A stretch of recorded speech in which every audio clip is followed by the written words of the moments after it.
Everyone, কি অবস্থা সবার? তো আজকের ভিডিওটা খুবই অন্যরকম ছিল। আজকের পয়লা বৈশাখে আসছিলাম ব্লগ ভিডিও বানানোর জন্য। তো অবস্থা আপনারা দেখতে পাচ্ছেন যে কী একটা অবস্থায় পড়েছি আমরা। আজকের দিনটা যে এরকমের হবে, পয়লা বৈশাখের দিন আপনারা দেখতে পাচ্ছেন প্রচণ্ড ঝড় এবং বৃষ্টি। মানে একটা ভিডিও বানানোর জন্য আসছিলাম ব্লগ ভিডিও, সেটা আর হলো না। তো আজকের যে নদীর যে অবস্থা আপনারা দেখতে পাচ্ছেন, খুবই মানে মর্মান্তিক অবস্থায় যে দেখেন। এটা ছিল কিন্তু বৃষ্টির আগ মুহূর্ত। নদীর যে অবস্থা মানে পুরো উত্তাল ঢেউ, প্রচণ্ড বাতাস।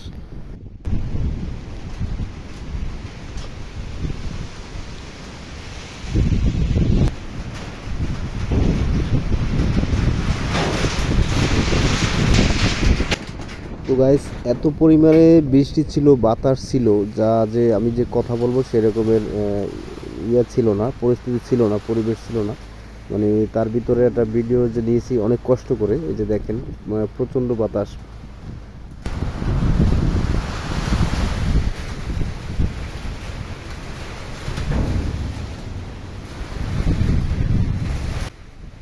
আর ভিডিওর শেষ পর্যন্ত যদি দেখেন তাহলে বুঝতে পারবেন যে পহেলা বৈশাখের দিন আজকে কী পরিমাণে ঝড় ও বৃষ্টি হয়েছিল, বাতাস হয়েছিল। সেটা দেখলে আপনারা অবাক হবেন। ভিডিওটি শেষ পর্যন্ত দেখবেন যে কী একটা অবস্থা হয়েছে, নদীর যে অবস্থা। তো বৃষ্টি শুরু হয়েছে, বাতাস শুরু হয়েছে প্রচণ্ড পরিমাণে।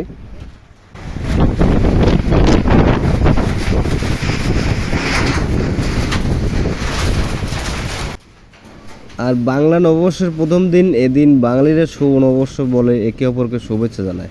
আর সেই জায়গা থেকে আজকের গ্যাস দেখতে পাচ্ছেন যে নদীর কী অবস্থা, বৃষ্টি, বাতাস, বন্যা।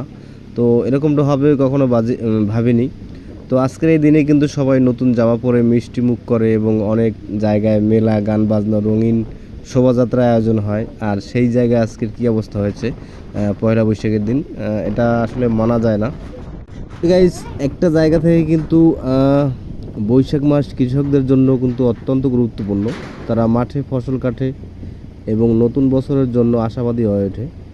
তো তাদের ক্ষেত্রে আজকের এটা খুশির দিন। তো আজকে অনেক প্রচুর পরিমাণে বৃষ্টি হচ্ছিল, এই হচ্ছে অবস্থা। তবে গাইজ, বৈশাখে গ্রীষ্মের তীব্রতা বাড়ে, তবে এই সময় ঝড় বৃষ্টিও হয়, যা কালবৈশাখী নামে পরিচিত। এই ঝড় যেমন ভয়ানক, তেমনি চাষাবাদের জন্য অনেক সময় উপকারী হয়। তো গাইস, ভিডিওটা শেষ পর্যন্ত দেখবেন। আর যারা নতুন ভিডিওটি দেখতেছেন অবশ্যই সাবস্ক্রাইব করে পাশে থাকবেন।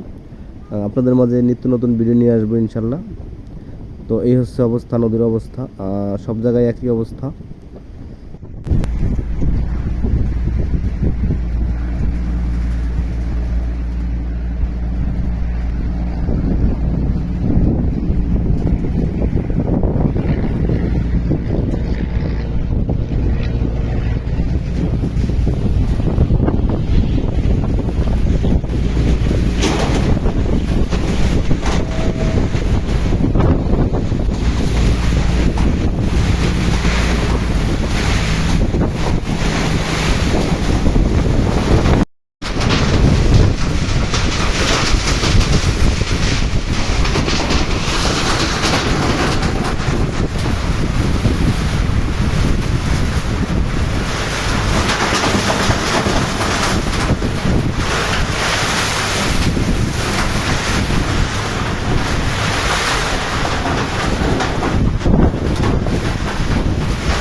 গাইস আজকের ভিডিও এই পর্যন্তই। সবাই ভালো থাকবেন, সুস্থ থাকবেন, সবাই সাবস্ক্রাইব করবেন। যারা ফেসবুক থেকে দেখে থাকবেন অবশ্যই ফলো দিয়ে রাখবেন।